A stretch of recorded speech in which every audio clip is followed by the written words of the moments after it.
Former NBA player turned business owner Brandon Jennings is catching a lot of heat over these comments that he made on Twitter, and pretty much, I'm not gonna say I disagree with him.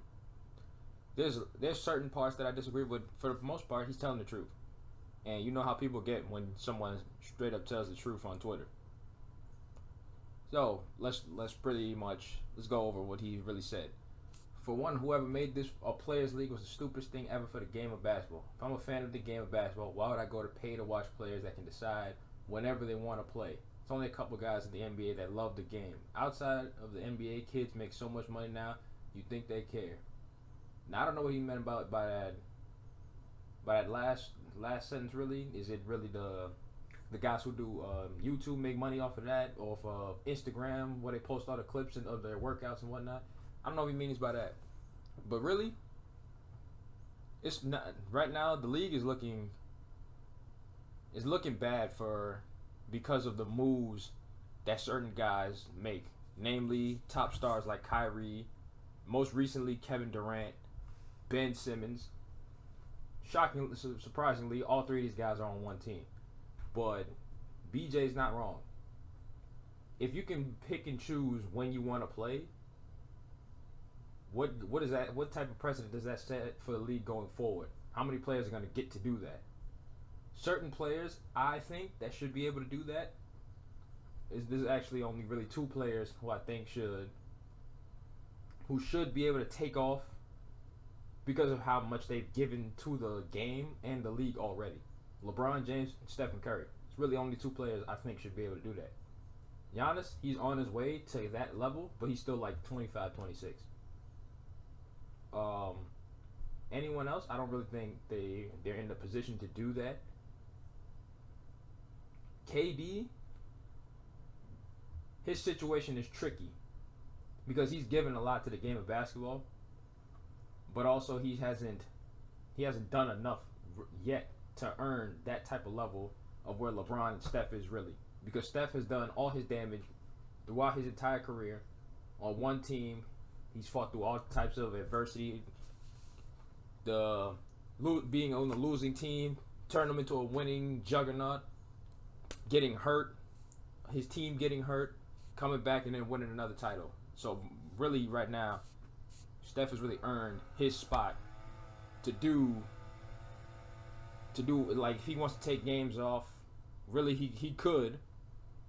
But honestly, the way the Warriors been kicking teams' ass for about the last close to a decade now, they rest in the fourth quarter, so he's fine to do whatever he wants to do. LeBron James, there's no need to even say that. Nothing even say about that. But let's keep going. Was it David Stern? I don't know what that's supposed to mean. But anyways, no, I feel like it was CP3, Bron, and them speaking on players, this and that. And my thing is, I get the money, I understand that. But the passion for the game is lost. Kids don't even watch games. They might just go to highlights on Twitter and Instagram. That has nothing to do with the players. That right there, that's got nothing to do with players. That's pretty much social media. That's pretty much being able to shorten games, post the highlights, because that's a lot of what people want to see. A lot of people want to see offense. They don't want to see the defense, the movement around. They just want to see how somebody got the scoring bucket, pretty much. So that's got nothing to do with the players. The players, they can't control that. That ain't got nothing to do with them.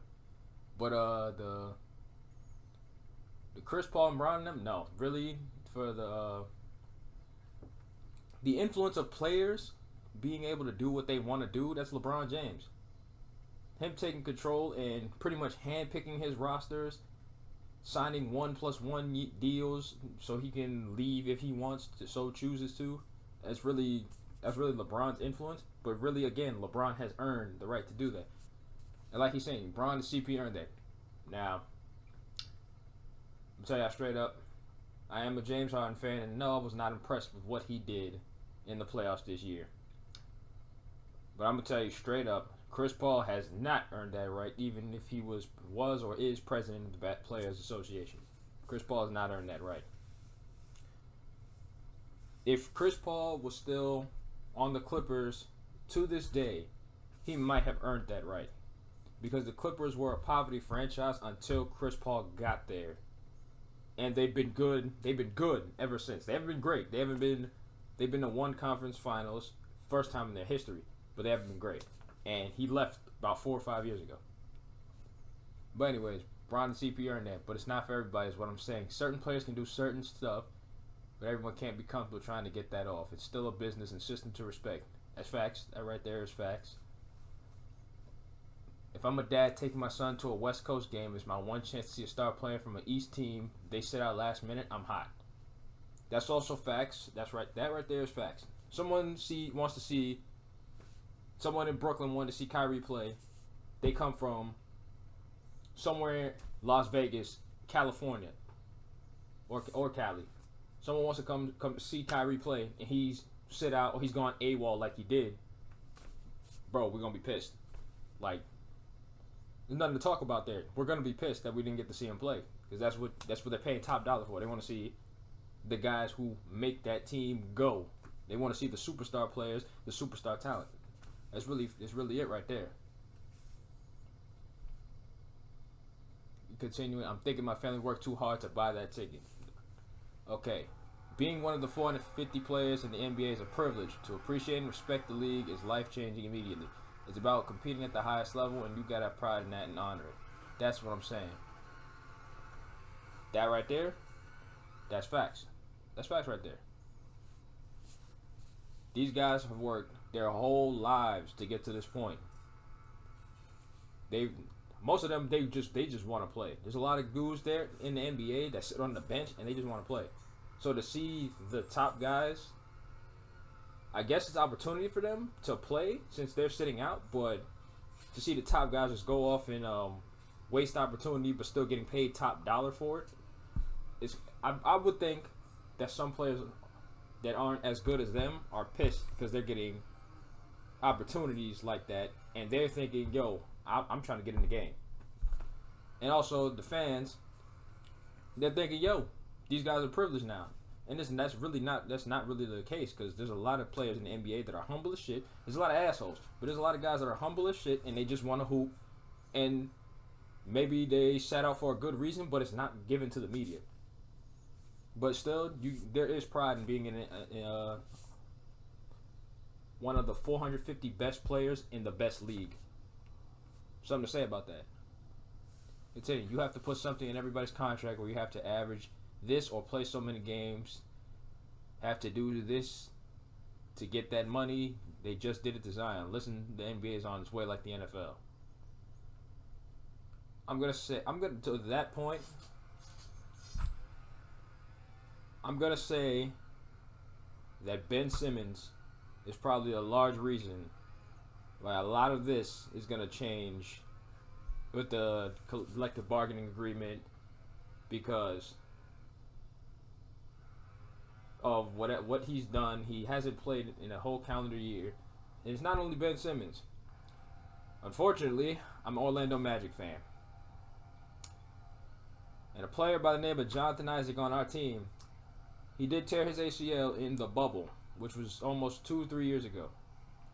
He signed a contract extension that summer. I don't know why. And that man has not played since. I don't know what he's doing to mend that ACL tear. I don't know if he's going to come back better, because each time he's gotten injured, he's not come back better. He's actually come back worse, offensively. But him being injured all the time doesn't help, even though if he's good on defense. It doesn't matter how good you're on defense. You can't stay healthy. Negates all of that. So you're terrible on offense, you can't stay healthy. That's not good. It's not good for us. But yeah, signed a contract extension. Almost $20 million a year, and has not played in 2 years. Not looking good. It seems like everybody has serious injuries once that money hit. It's the internet and what people say, the mental and pressure to win. I'm human. So is everybody else, and that's what you signed up for. My thing is quit. I don't know about that. If you get hurt, that's one thing. Kawhi Leonard was playing his ass off when he got paid already. Kawhi Leonard was playing his ass off and got injured. You can't help that. Jamal Murray, he got paid, played his ass off and got injured. So that to that point, that has nothing to do with it. There's only a few guys that this really applies to. So like I said, I agree for the most part with BJ. A lot of the love for the game is lost because people like Ben Simmons who's showing that he doesn't really care about playing basketball. He's had opportunities to play. He got exactly what he wanted, left Philly, and he's still not playing. And he said nothing. So what can we can really go off of? It's just what we see right now. I think this was a reply about Kevin Durant when someone attacked him, but really that ain't got nothing to do with nothing. Like the bottom line is, for the most part, I agree with BJ. There's a lot of parts I don't agree with, but the point in general is the league is not looking good going forward for when the owners sit down and CJ McCollum's got to talk to them about what he wants for the rest of the players and what's in the best interest of them.